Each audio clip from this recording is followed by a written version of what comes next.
Inflasi di Indonesia juga mengalami dinamika sebagai dampak dari aktivitas ekonomi yang terjadi di dalamnya, baik dari sisi permintaan maupun penawaran.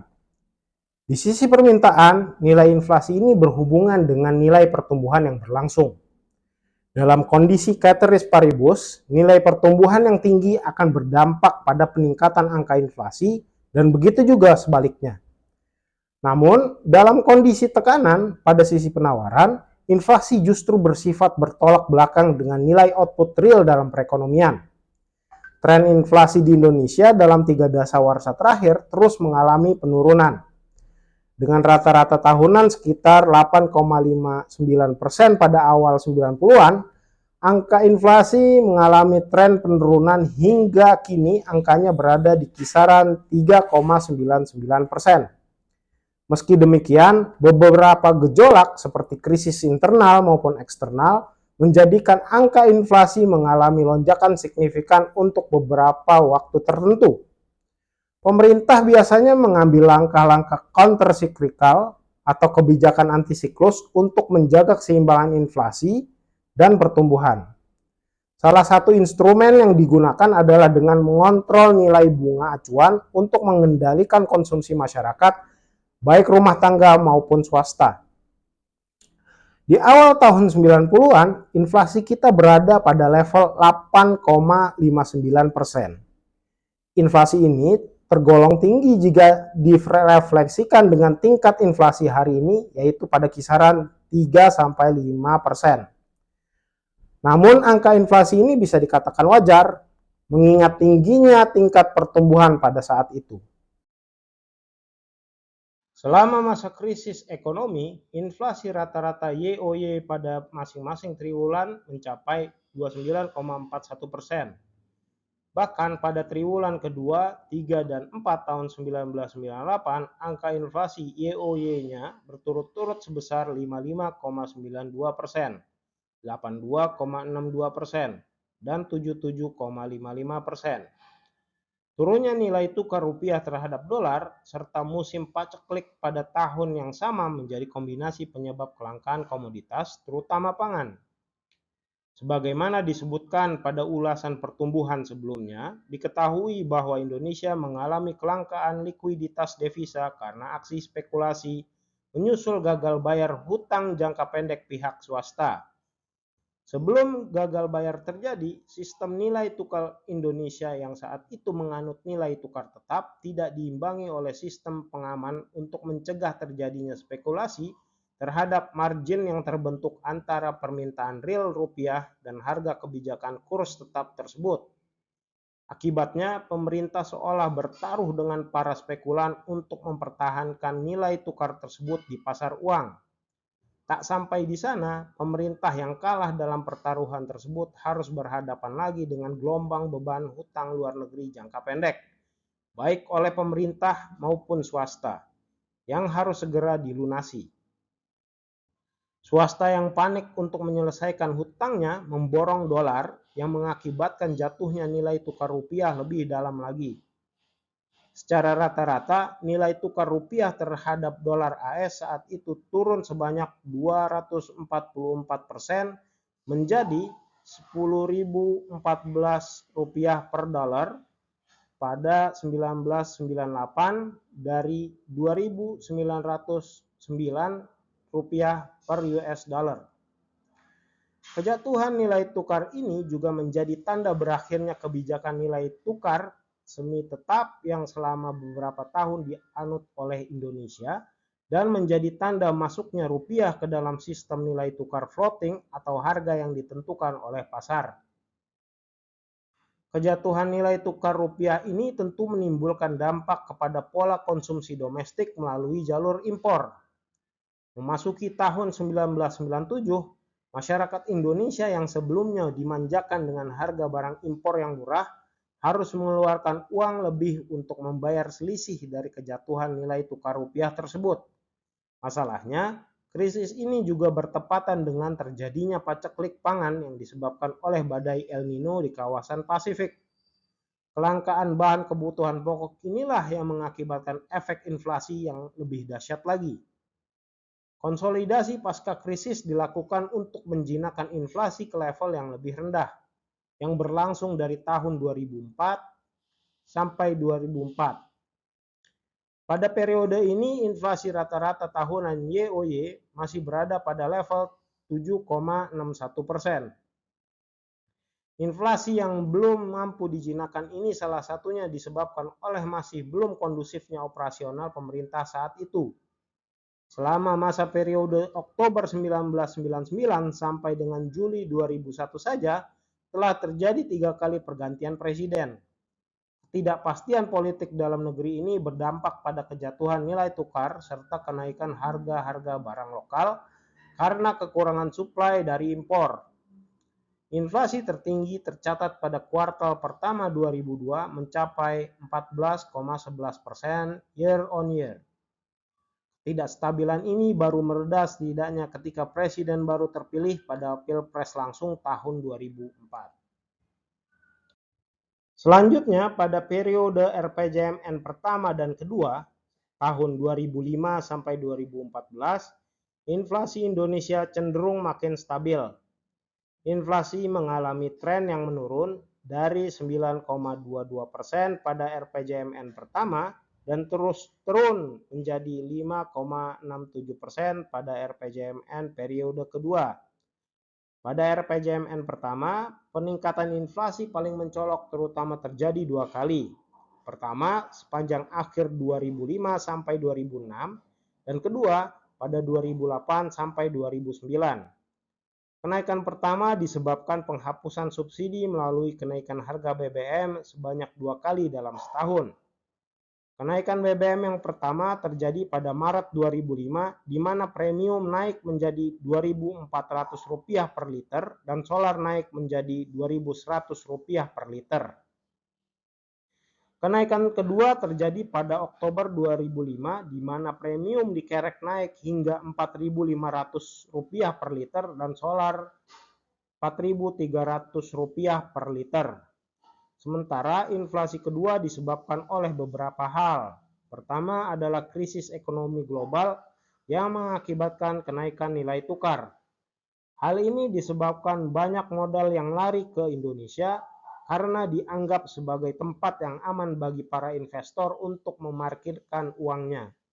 Dan juga adanya konversi minyak tanah ke tabung gas yang juga dibarengi dengan kenaikan harga BBM. Kenaikan harga BBM ini terjadi pada Mei 2008 di mana harga premium naik drastis ke angka Rp6.000 per liter dan solar menjadi Rp5.500 per liter. Kenaikan inflasi terakhir terjadi menjelang pergantian presiden di ujung periode RPJMN kedua. Kenaikan ini diakibatkan pemerintah kembali menaikkan harga minyak pada Juni 2013. Kala itu premium naik hingga Rp6.500 per liter dan solar Rp5.500 per liter. Belajar dari kenaikan harga pada periode ini, yakni RPJMN pertama dan kedua, disarankan agar upaya menaikkan harga BBM bisa dilakukan secara terencana, sekaligus dan dengan komunikasi yang baik. Kenaikan yang sifatnya setengah-setengah ditanggapi publik dengan serius dengan kenaikan harga barang-barang di tiap pengumumannya. Pada periode ketiga RPJMN, tahun 2015 sampai 2019, inflasi meneruskan tren penurunan lagi menjadi 3,88%. Penurunan ini tergolong unik dibandingkan pada tahun-tahun sebelumnya. Pertumbuhan ekonomi pada periode ini tergolong stabil sepanjang tahun, dengan rata-rata pertumbuhan kuartalan YoY sekitar 5,03%. Meskipun secara kuantitas meningkat, namun pertumbuhan nilai USD terhadap rupiah makin melambat. Hal ini bisa berdampak pada perubahan harga yang juga relatif melambat. Namun perlambatan inflasi juga bisa ditanggapi sebagai sinyal pelemahan daya beli dari masyarakat. Pembahasan ini akan kita ulas pada pembahasan tentang indikator ketenagakerjaan selanjutnya. Salah satu instrumen kebijakan yang digunakan pemerintah untuk mengontrol laju pertumbuhan adalah instrumen moneter. Salah satu produk kebijakan moneter yang kerap digunakan untuk merespon laju pertumbuhan adalah suku bunga acuan bank sentral. Data dari Bank Indonesia menunjukkan nilai BI rate terus mengikuti siklus inflasi perekonomian yang mengalami naik turun baik selama krisis maupun pada kondisi normal.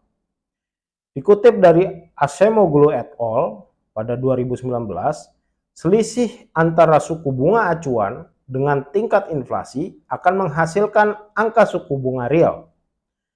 Suku bunga real inilah yang akan dijadikan kompas bagi para pelaku usaha atau konsumen untuk melakukan ekspansi atau meningkatkan konsumsi maupun relaksasi atau menahan konsumsi.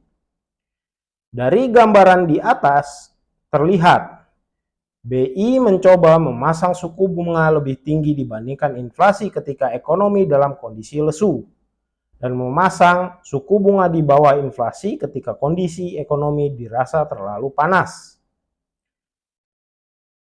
Perilaku usaha untuk melakukan ekspansi maupun relaksasi usaha atau konsumsinya ini pada akhirnya akan mempengaruhi seberapa besar jumlah uang yang beredar secara luas atau M2 di masyarakat. Dengan mengontrol M2 inilah BI melakukan kebijakan countercyclical dalam merespon dinamika pertumbuhan ekonomi maupun inflasi dengan melakukan penetapan BI rate. Gambaran mengenai respon BI dalam mengejar inflasi terutama terlihat selama masa krisis. Merujuk pada tabel data dari Bank Indonesia, uang beredar dalam arti luas atau broad money atau M2 merupakan gabungan dari uang beredar dalam arti sempit atau M1 ditambah dengan uang kuasi serta surat berharga selain saham. Uang beredar dalam arti sempit atau M1 sendiri terdiri dari uang kartal di luar bank umum dan BPR dan giro rupiah. Sementara uang kuasi merupakan simpanan berjangka serta tabungan lainnya yang keduanya baik dalam bentuk rupiah maupun falas ditambah giro falas. Uang beredar ini ibarat menjadi darah dari perekonomian melalui jalur transaksi yang berlangsung di tengah-tengah masyarakat. Acemoglu et al. Pada tahun 2019 dalam bukunya mengindikasikan tingkat peredaran broad money atau M2 ini sebagai penjumlahan antara inflasi dengan laju pertumbuhan ekonomi. Dalam kenyataannya, jumlah realisasi yang beredar hampir selalu berada di bawah uang beredar teoritis atau penjumlahan inflasi dan LPE tadi, atau laju pertumbuhan ekonomi tadi. Jika kita melihat data dalam 3 dasawarsa terakhir, selisih antara M2 realisasi dengan M2 teoritis tersebut terus mengalami penurunan. Pada masa-masa krisis, selisih keduanya cenderung melebar. Hal ini terlihat pada selama periode krisis 97-99 hingga periode RPJMN pertama dengan selisih mencapai 26%. Sementara selisih keduanya pada kondisi normal hanya sekitar 3%. Selisih antara M2 realisasi terhadap M2 teoritis bisa digunakan sebagai indikator toleransi atau monetary space bagi BI dalam melakukan kontrol terhadap inflasi dan laju pertumbuhan ekonomi atau LPE tadi. Saat ekonomi terlalu panas, inflasi yang melonjak melangkahi jumlah M2 teoritis ini bisa membawa pada peningkatan harga yang lebih tinggi. Sementara pada saat ekonomi sedang lesu, membiarkan uang beredar di bawah batas teoritisnya akan membawa pada resesi lebih parah. Tantangan muncul ketika siklus ekonomi tidak berjalan normal. Pada saat di mana kondisi inflasi bukan disebabkan semaraknya aktivitas perekonomian, namun disebabkan oleh gangguan luar negeri seperti penurunan nilai tukar rupiah terhadap US dollar. Beberapa krisis yang terjadi di Indonesia menunjukkan dalam keadaan pertumbuhan yang tidak begitu meningkat, inflasi yang tinggi justru datang mengganggu. Sebagai contoh, pada masa ekonomi non-migas, pertumbuhan memang sedang berada pada posisi yang tinggi-tingginya. Namun pada saat itu pula inflasi tidak menunjukkan pola pertumbuhan dari tahun ke tahun yang signifikan.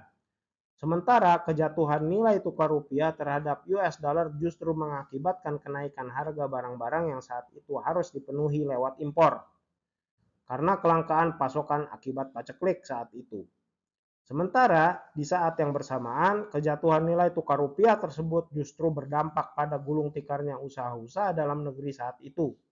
Akibatnya, inflasi dibarengi dengan merosotnya angka laju pertumbuhan ekonomi. Kondisi ini menghadapkan otoritas moneter saat itu dengan pilihan prioritisasi kebijakan, menyelamatkan masyarakat umum untuk mengakses bahan kebutuhan pokok terutama pangan, atau mengejar pertumbuhan yang kadung jatuh ke jurang resesi.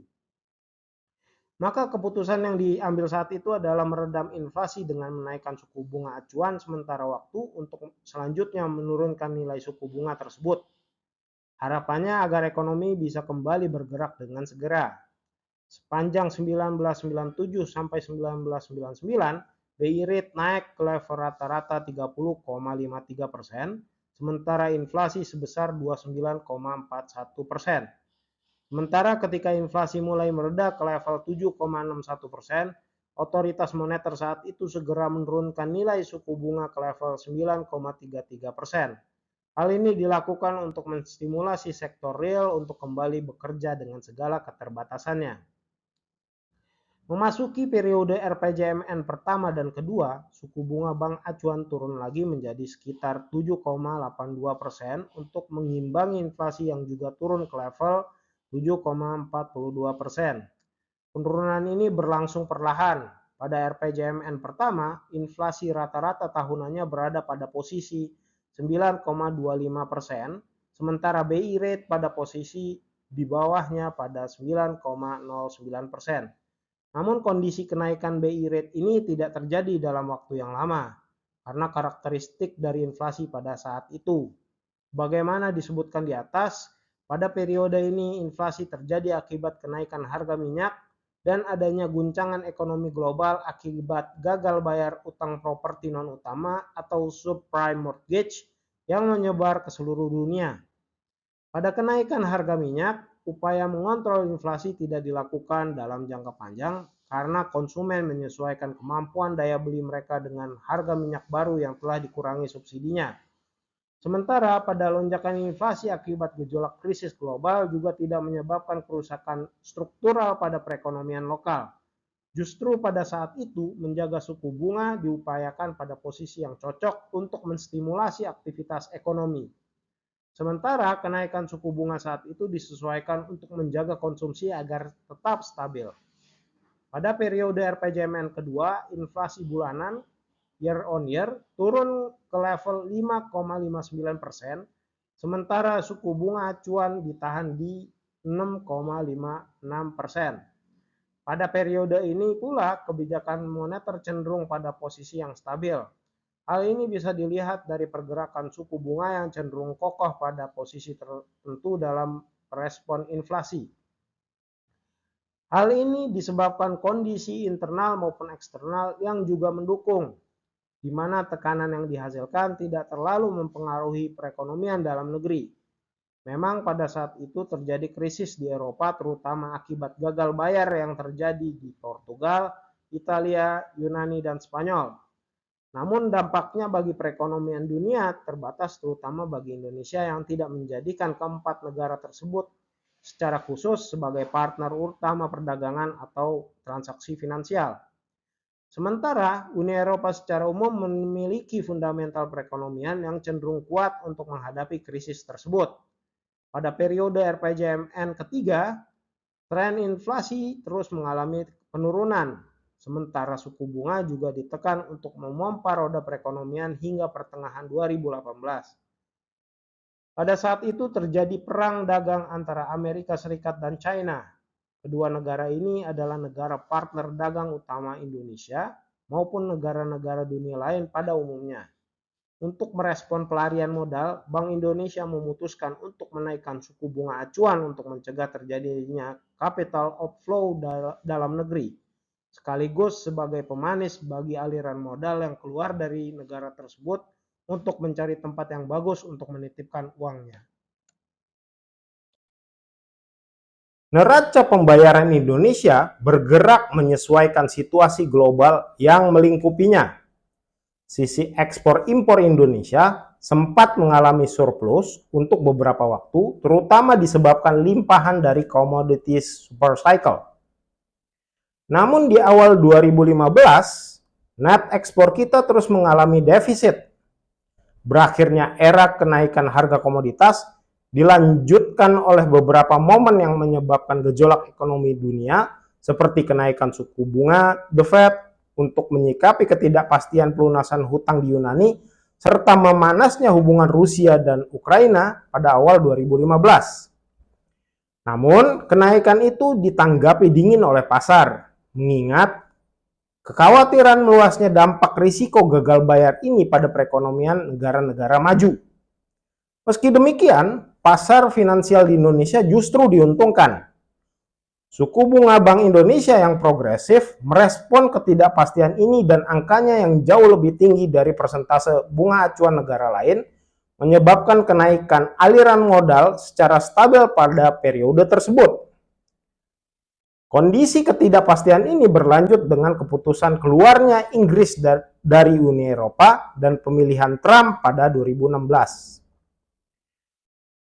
Tekanan terhadap neraca perdagangan di Indonesia mencapai puncaknya saat meningkatnya tensi politik antara China dan Amerika Serikat dalam kompetisi perdagangan kedua negara pada 2018. Saat itu, defisit perdagangan di Indonesia mencapai nilai minus 9.531 juta US dollar pada 2018 di kuartal keempat. Defisit utama bersumber dari pendapatan primer, yakni pembayaran yang lebih besar dibandingkan penerimaan dari perolehan penyediaan faktor produksi tenaga kerja dan modal finansial, termasuk dividen dari kupon, diskon, dan bunga. Sementara, perdagangan barang dan jasa masing-masing mengalami defisit sebesar minus 2.494 dan minus 1.648 juta US dollar. Dalam beberapa tahun, memang terjadi perlambatan aliran masuk modal yang ikut menipiskan cadangan devisa di Indonesia. Dari sisi surat berharga, tren perlambatan terjadi dalam 10 tahun terakhir. Hal ini juga berdampak pada pelemahan nilai rupiah terhadap dolar dalam perdagangan pasar uang. Pelemahan rupiah bisa dilihat dari lebih sering terjadinya penguatan dolar terhadap rupiah dibandingkan sebaliknya dalam satu dasawarsa terakhir. Pelemahan ini pula yang sedikit banyak mempengaruhi pelemahan impor dan akhirnya konsumsi di level lokal. Penyusutan ini seiring lesunya perekonomian dunia yang ditandai dengan pemotongan bunga acuan dari berbagai bank sentral di dunia. Menyikapi hal ini, Bank Indonesia sendiri sebenarnya bergerak dengan progresif. Hal ini dilihat dari penyesuaian bunga acuan oleh BI yang lebih dinamis dibandingkan negara-negara lain yang ikut menghambat aliran keluar modal tersebut. Demikian telah kita bahas indikator makroekonomi terkait inflasi, pasar uang, dan neraca pembayaran di Indonesia. Dalam diskusi ini, kita mengetahui bahwa angka inflasi bergerak pada rata-rata 7% pasca krisis. Namun, menurun sejak 2009 ke 5% dan terus turun hingga saat ini ke 3%-an. Penurunan inflasi perlu diwaspadai sebagai sinyal penurunan daya beli. Kondisi peredaran uang nasional mengikuti perubahan siklus pertumbuhan ekonomi dan perkembangan inflasi. Sementara, neraca pembayaran Indonesia bergerak menyesuaikan situasi global yang melingkupinya. Sisi ekspor-impor Indonesia sempat mengalami surplus untuk beberapa waktu, terutama disebabkan limpahan dari komoditas super cycle. Namun, di awal 2015, net ekspor kita terus mengalami defisit. Pemerintah selalu mengikuti siklus faktor tersebut di samping aktivitas internasional. Pada diskusi selanjutnya, kita akan melanjutkan pembahasan mengenai indikator makroekonomi terkait tenaga kerjaan dan lifting minyak. Ikuti terus channel ini dan jangan lupa like, subscribe, dan share video ini ya.